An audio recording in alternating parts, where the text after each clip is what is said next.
여러분 반갑습니다. 천만입니다. 점심 맛있게 드셨는지 모르겠어요. 오늘은 그 삼전에 그 고점에 물리신 분들을 위해서 한번 생각해보는 시간을 가져보도록 할게요. 고점에 물리면은 사람 심리가 위축되잖아요. 그래서 손절의 유혹이 온단 말이에요. 손절의 유혹이 오는데 과연 이게 손절을 해야 할지 말아야 할지 그런 고민들이 많을 겁니다. 그리고 향후 삼전이 단기 조정인지 하락 시작인지 그런 엇갈리는 그 증시 전망도 있고요. 그래서 저가에 매수해야 할지 아니면 현금을 늘려야 할지 여러 가지 고민과 생각들이 많이 교차를 할 겁니다. 그래서 여러 가지 이런 사항들을 자칭 전문가라는 분들을 이제 뭔가 이야기를 듣고 만들어둔 자료가 있더라고요. 그래서 그 얘기를 한번 들려드릴게요.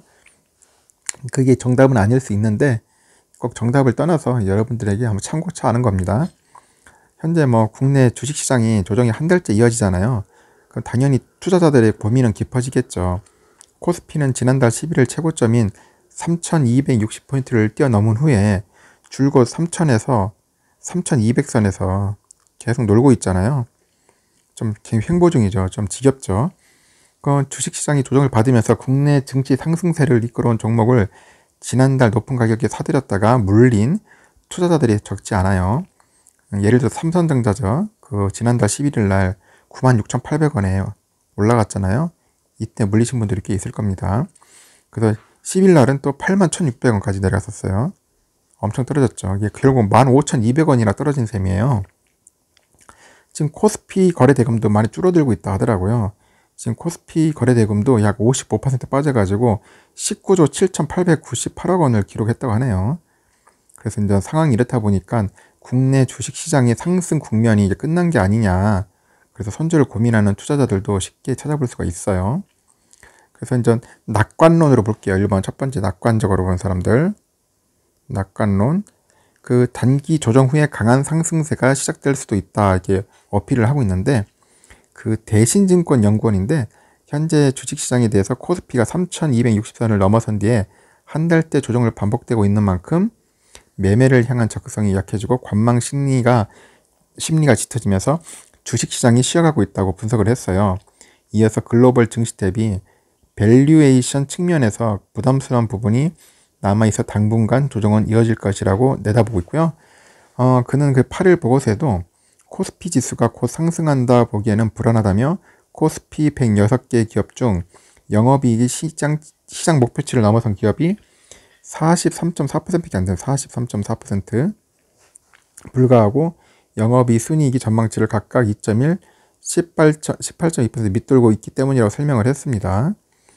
그리고 또 미 증시가 최고가를 이어가는 것과 달리 퀄컴이죠. 퀄컴, 미국 반도체 기업 매출 부진을 겪고 있다며 반도체 비중이 높은 한국 증시가 단기간에 상승세를 이어가기는 쉽지 않다고 전했습니다.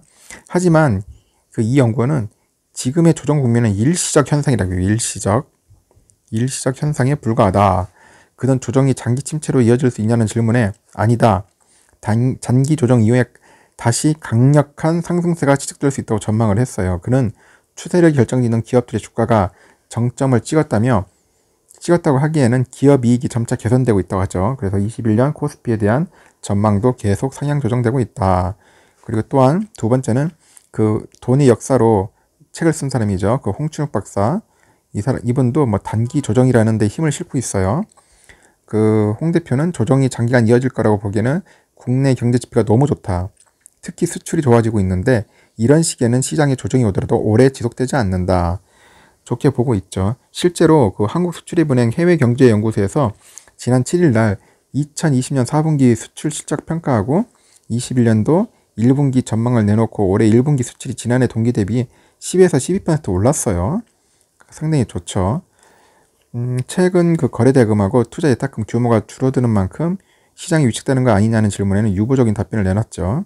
그래서 홍 대표는 대규모 기업 공개가 있을 때 주식시장에는 한 번에 많은 돈이 들어오는 등 변동성이 커진다면서 작년 말부터 올해 초까지 대규모 자금이 몰렸다 사라져 예탁금이 줄어든 것처럼 보일 수 있다고 이렇게 설명을 했어요.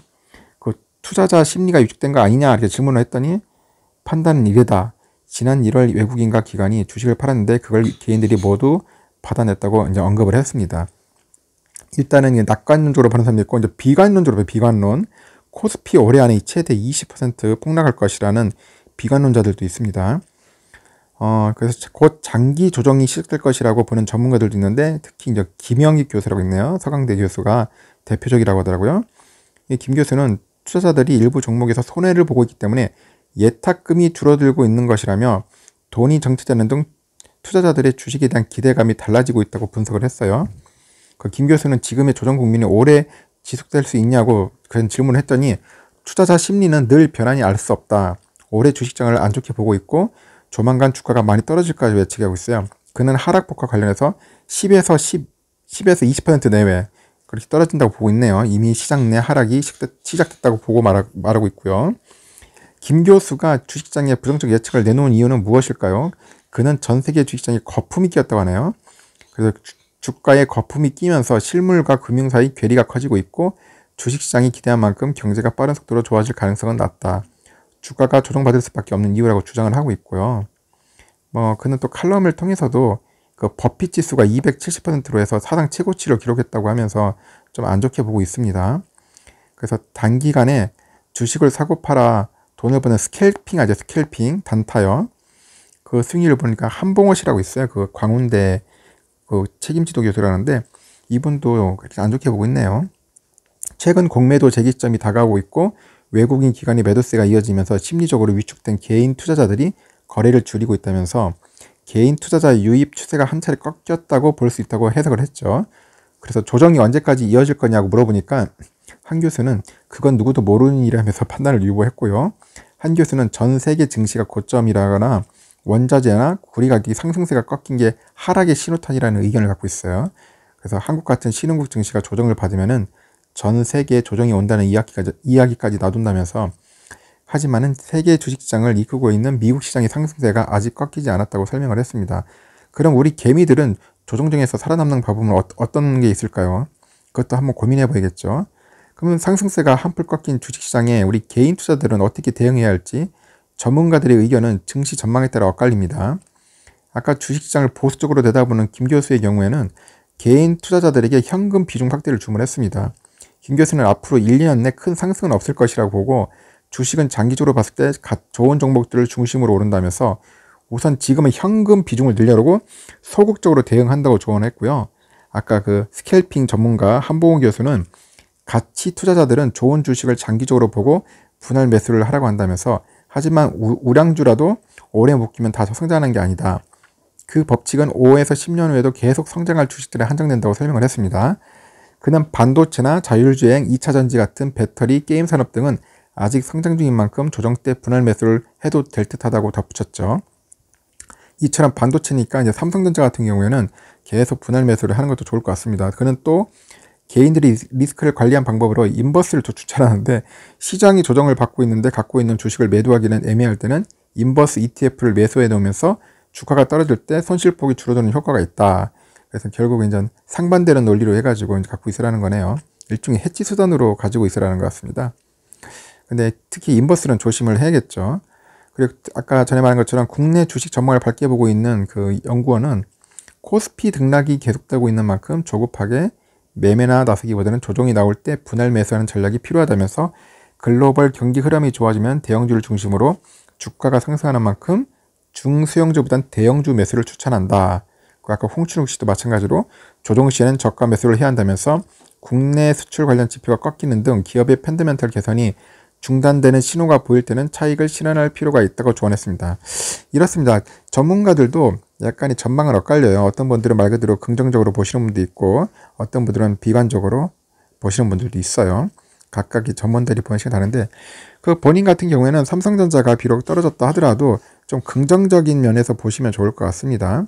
지금이 제가 볼 때는 반도체 같은 경우에는 앞으로 상승할 수 있는 그런 힘도 있고, 슈퍼세칼도 다가오기 때문에 지금이 횡보하거나 지금이 횡보한 시기가 굉장히 어떻게 보면 저점이라고 볼 수 있습니다. 이런 때는 전문가들도 마찬가지로 다 분할 매수에 임해라 그럽니다. 왜냐, 분할 매수에 임해야지 지금부터 사기 시작해야 합니다. 너무 또 올라가 버리면 늦거든요. 항상 후회하잖아요. 우리가 4만 원을 때 갖고 있을 때 그때 안 산 사람들 5만 원, 6만 원 되니까 후회하더라고요. 그때 살 걸 왜 안 샀지 하면서 굉장히 아쉬워했는데 지금도 거의 비슷한 그런 시기가 아닌가 하는 생각이 들어요. 그리고 아직까지 뭐 수출 같은 게 꺾이는 게 아니잖아요. 수출도 상당히 좋아요. 지수가. 그러다 보니까 아직까지는 우리의 흐름은 나쁘지 않다. 근데 제가 볼 때는 뭐 코스피를 떠나서 삼성전자나 삼성전자 우선주는 향후 올라갈 수 있는 가능성이 상당히 높다는 거죠. 그렇게 전문가들도 보고 있고, 특히 반도체 같은 경우에는 상당히 호재거리들이 많아서 향후 투자하기 좋아요. 그래서 지금 고점에 물리신 분들은 제가 볼 때는 손절보다는 이왕이면 좀 더 지켜보시는 게 낫지 않겠나 하는 생각을 듭니다. 저는 그래서 막 이렇게 강요를 하는 건 아니고, 정 힘들면은 어차피 매도하실 수밖에 없겠죠. 왜냐면 정신적 스트레스와 그 고통을 이겨내지 못한다고 하면은 손절로서 빨리 뭐 떨쳐내는 것도 나쁘지 않다고 하는데, 그렇지 않다면은 본인 같은 경우는 그래요. 본인 같은 경우에는 그냥 한번 지켜봅니다. 지켜보고 최소 뭐 6에서 1년 정도는 기다려보는 것도 나쁘지 않다고 생각을 합니다. 그러면 어느 정도 연말 되면은 자기가 원하는 가격까지는 충분히 올라올 수 있는 힘은 있다. 삼성전자는 그만큼 아직까지 수출도 굉장히 호재고, 지금 반도체도 계속 수요가 늘어나고 있고, 그리고 다른 뭐 스마트폰이나 여러 가지 다양한 지금 아이템들이 많잖아요. 삼성전자 같은 경우에는. 그래서 그렇습니다. 지금 특히 뭐 SK 하이닉스는 막 지금 폭등한다고 막 급등한다고 하는데 왜 삼성은 왜 안 올라갑니까 하는데, 삼성은 다양한 포지션을 갖고 있기 때문에 그렇고, 그 SK 하이닉스는 그 결국 메모리 반도체에 거의 몰빵을 하기 때문에 그 영향이 금방 주가에 반영이 돼버려요. 그러다 보니까 이제 외국인들이나 기관들이 쉽게 매수하기도 좋고, 그게 쉽게 이제 주가에 이제 상승하는 힘을 보여주고 있는 거죠. 그래서 뭐 삼전이 지금 뭐 당장 급등 안 한다 해서 안 오른 게 아니라 천천히 오를 거예요. 천천히 느지막하게 오른 거죠. 무거운 주 아니겠습니까?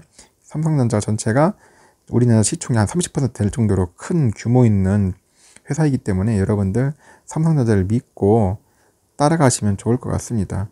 저는 비관론과 낙관론이 있지만은 낙관론과 비관론이 있지만 저는 낙관론에 먼저 한 손을 들고 싶고 낙관적으로 보는 게 더 좋을 것 같습니다. 여러분들 생각은 어떤지 모르겠어요. 저하고 비슷한 생각을 갖고 있는 분도 있겠지만은 저하고 또 다른 상반된 의견을 가지고 있는 분들도 있을 겁니다. 그거는 각자 뭐 생각하기 나름이고 판단하기 나름이니까 잘 판단하셔서 여러분들도 투자에 도움이 되었으면 되겠습니다. 다시 한번 강조하지만은 고점에 물렸다고 해서 우울해하지 마시고요. 절대로 여러분들 그 고점은 대갑을 충분히 뚫을 수 있다고 생각을 합니다. 단지 시간인데 그 시간을 좀 버티시고 이겨내셔야 돼요. 그러면은 여러분들 꼭 웃을 날이 올 겁니다. 그리고 기회가 된다면은 저점일 때 계속 꾸준히 분할 매수해서 뭐 일종의 물타기라고 할 수 있지만 평단가도 낮추는 것도 나쁘지 않다고 생각을 합니다. 낮추면서 하다 보면은 좀 더 마음에 또 위안도 올 수 있고 수량도 늘 수 있고 그렇습니다. 하여튼 지금이 가장 좋은 시기라고 저는 보고 있어요. 이 시기를 잘 놓치면 안 됩니다. 또 시간이 지나다가 주가 올라가 버리면은 굉장히 또 후회할 겁니다. 그때 못 산 거에 대해서. 나중에 한 10만 원 되면은 사람이 또 선뜻 10만 원에 또 사기 힘들어요. 옛날 생각이 나는 거 이때 8만 원일 때 그 삼성전자 우선주 7만 원대일 때 샀어야 하는데 왜 안 샀을까 굉장히 후회할 거라고요. 그런 생각을 안 가졌으면 좋겠고, 그런 생각 자체를 없애야겠죠. 그런 일이 없도록 다 함께 같이 노력합시다. 같이 손잡고 삼성전자 우선주 꾸준히 투자합시다. 부족한 영상 시청해서 감사하고요. 이상 천만전자였습니다. 감사합니다.